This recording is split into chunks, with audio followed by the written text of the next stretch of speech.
박이사는 증시 각도기. 안녕하십니까 증시 각도기 시청자 여러분, 투자자 여러분. 5월 4일, 내일은 어린이날이네요.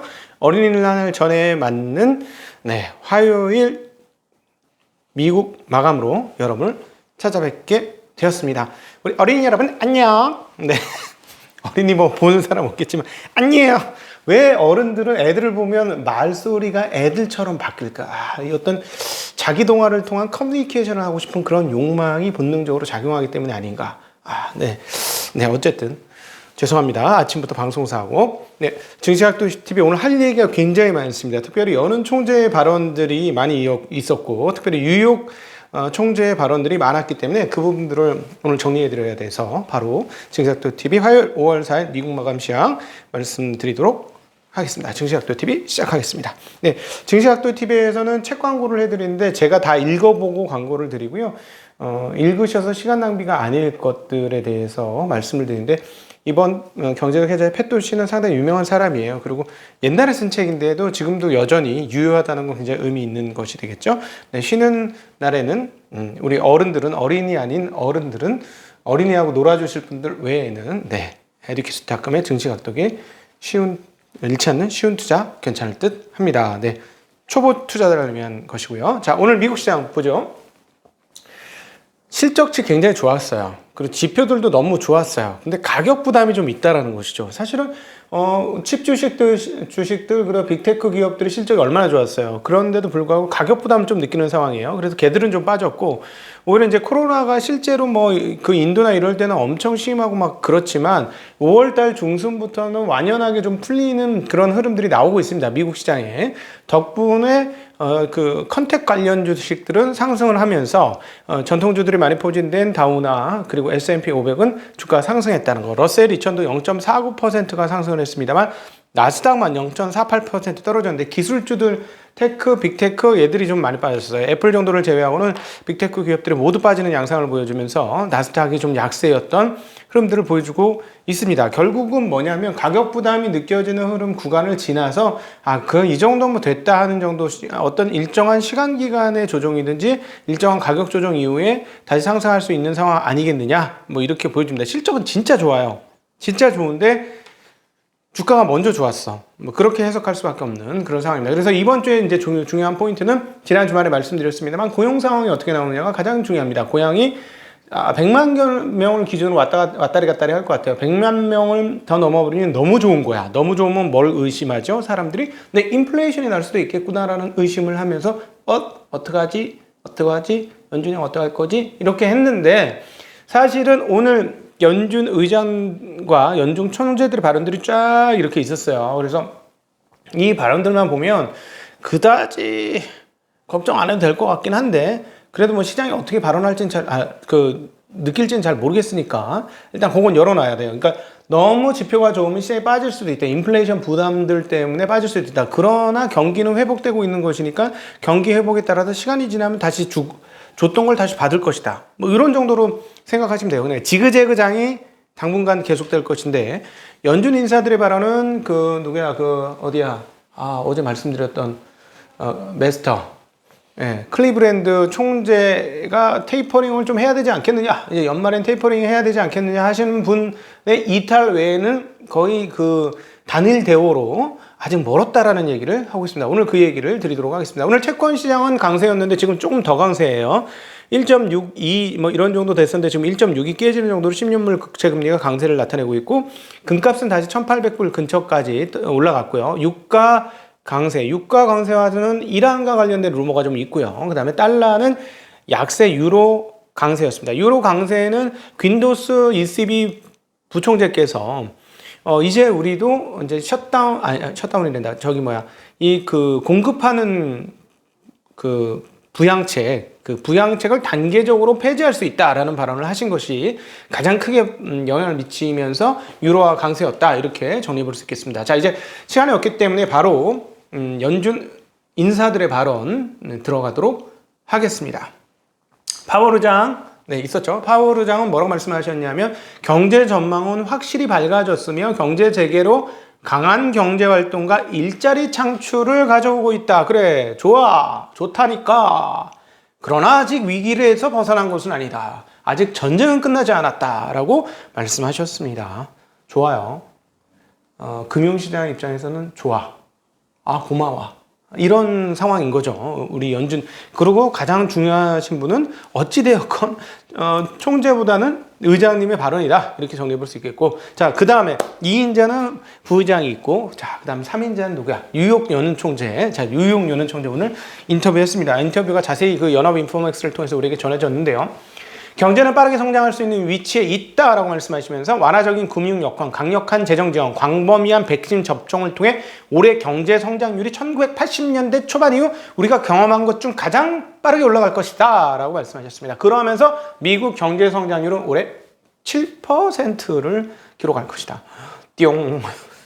중국인이? 근데 중국인이? 근데 동남아 어디 저 개발도상국가 아니 죄송합니다. 동남아 비하 발언은 아니지만 어찌되었건 신흥국들의 이런 그래 미국 너희들이 신흥국이니 이렇게 좋은 발언을 놔두고 왜 지역을 말했을까 죄송합니다. 부족해서 아직 인격이 부족해서 그렇습니다. 자, 신흥국이니 이런 정도 수준 7%가 나온다고 세계 1등 경제가 7%가 나온다. 야, 놀라운 일인데요. 자, 전쟁 이후에 쏟아부으면 좋았던 경험은 과거에도 있죠. 2차 대전 후에도 있었어요. 네, 그런 흐름들이 또 나타난다라는 건데요.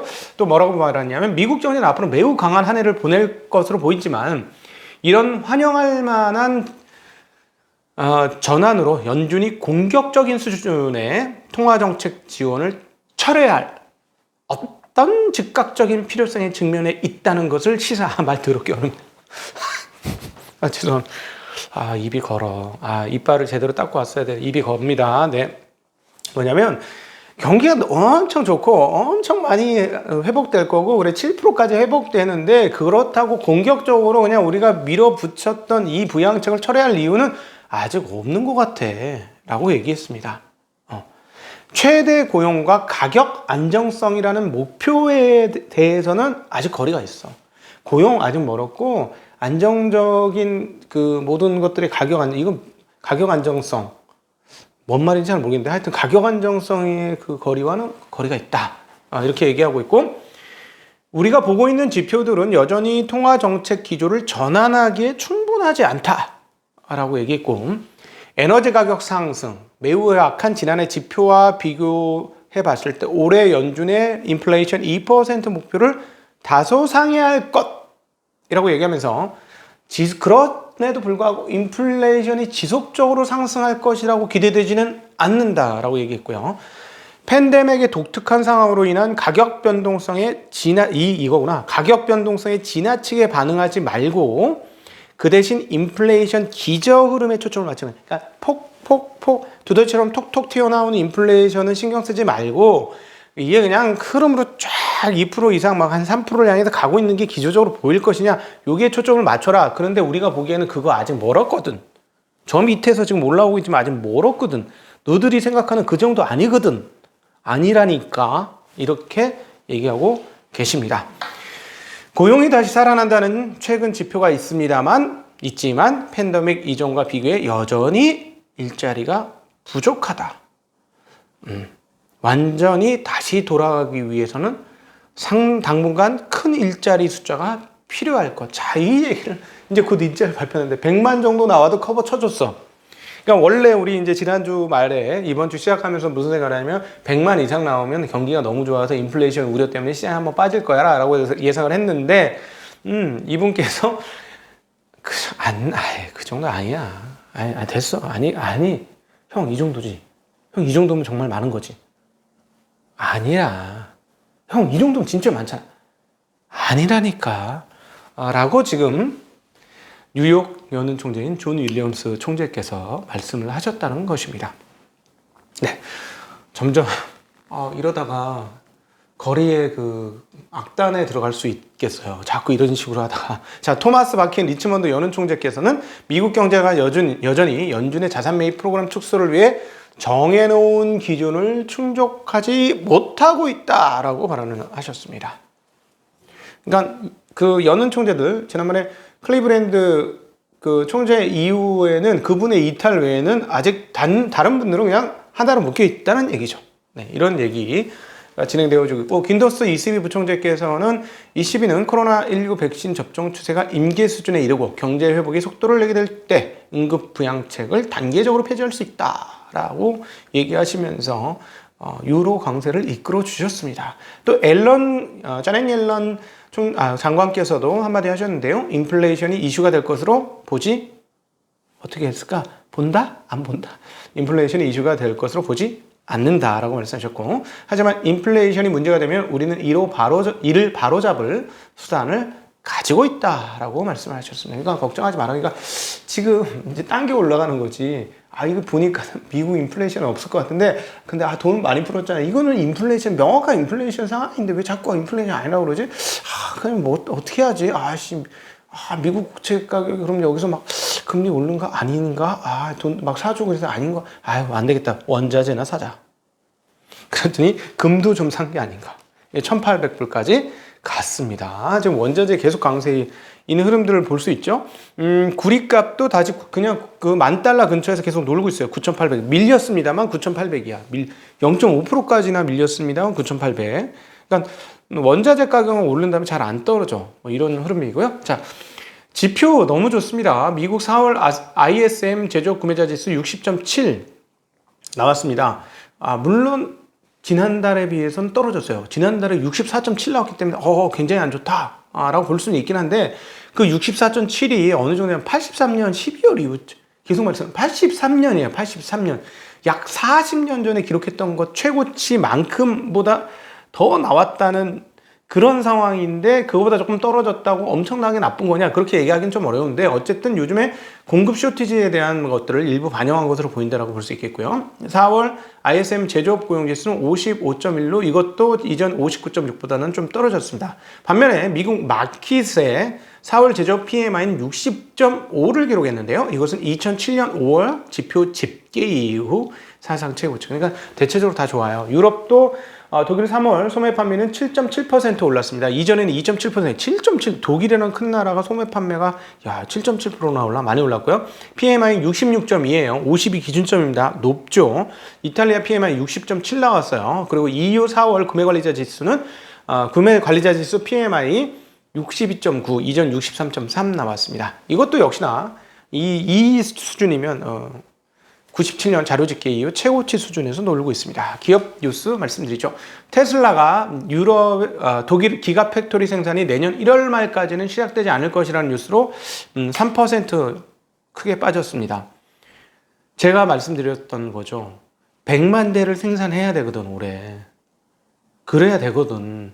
근데 이 기가팩토리 때문에 100만 대가 안 될 것 같다라는 말씀을 드렸는데, 이렇게 되면 조금 더 구체화된 거죠. 내년 1월 말까지 얘가 안 얘가 돌아갔으면 위치가 유지됐을 것 같아. 근데 얘가 안 돌아가니까 점유율이 떨어지는 게 거의 확실해지는 상황인 거죠. 참고로 중국의 전기차 3사 니오, 샤오퐁, 리가 그 4월 인도 대수를 발표했는데요.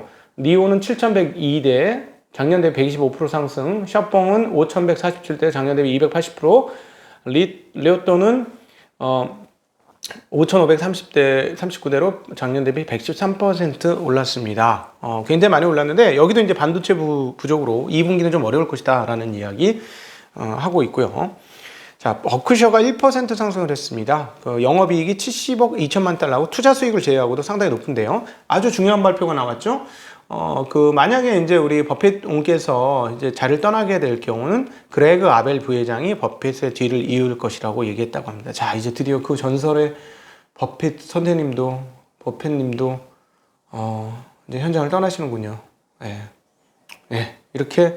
근데 워낙 오랫동안 같이 있으셨고, 나이가 꽤 되셔요. 그래서 아마 그 DNA를 그대로 갖고 있잖아요. 이 정도 되면 뼈에 녹아 있겠죠. 그럴 것으로 보고요. 버라이즌이 야후와 AOL을 사모펀드 앞으로에 매각한다는 뉴스, 그리고 경제 재개 가능 뉴스가 나오면서 로얄 크루즈, 아메리칸 항공, 갭, 메이시스 등 유통업이 크게 상승하는 흐름들을 보여주었습니다. 코로나 관련해서는 앤드루 쿠오모 뉴욕 주지사가 뉴욕과 뉴저지, 커네티컷에 제한됐던 대다수 인원 제한 규정을 오늘 5월 19일부터 폐지할 것이라고 하고요. 지하철 운행도 24시간제로 이달 말부터 다시 재개될 것이라고 예상을 합니다. 그리고 뉴욕 집행위원회도 죄송해요. 계속 유형 얘기하다. 유럽 집행위원회도 27개국 회원국에게 코로나 백신을 권장량만큼 접종한 외국인의 입국을 허용하도록 권고한다라고 얘기했고, 코로나 감염도 네덜란드와 독일은 안정화됐고 프랑스와 이탈리아 하락세를 보여주고 있습니다. 인도의 신규 확진자 수는 여전히 많습니다만 40에서 39만에서 36만으로 하락적인 흐름 나타내고 있습니다. 오늘 바쁘게 달려왔는데요. 함께 해주신, 긴 시간 함께 해주신 분들께 진심으로 감사드리면서 오늘은 이게 그냥 1배속으로 드세요. 자꾸 듣다 보면 귀가 쫑긋하면서 다 들리겠습니다. 1.25배속으로 진행된 오늘 5월 4일 어린날 전날에 미국 마감 증시각도 TV 아침 시장 마감하도록 하겠습니다. 안녕.